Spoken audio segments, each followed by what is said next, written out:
რა ჩამოვედი იმის მერე გეფცები ყოველ მეორე დღეს ოპერატორი და ჟურნალისტი მირეკა. რანაირად დავაღწიე თავი, იქნებ მოგვეხმარო, რამენაირად როგორ შეიძლება რომ ვიჩალიჩოთ, რომ ირლანდიაში ჩავიდე.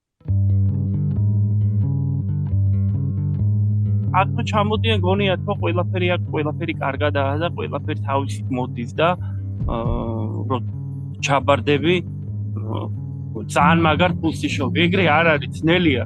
უხსნი ყველაფერს, მე და სხვათა შორის ვიღაცებს წინტკი, გაიგე, აი სწორად და რეალურად რომ ვეუბნები, გონიათ, რომ რაღაცა თითქოს და მე არ მინდა მაგათი ჩამოსვლა და ვიღაცები იგებენ სწორად, ვიღაცები ვერ იგებენ. ჩამოვედი დუბლინში.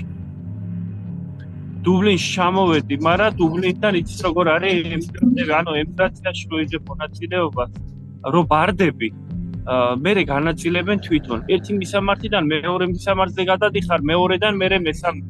ეს არის ჩემი მეორე მისამართი, ერთად. კიდე არ ვიცი, სადაც რამე ყვა.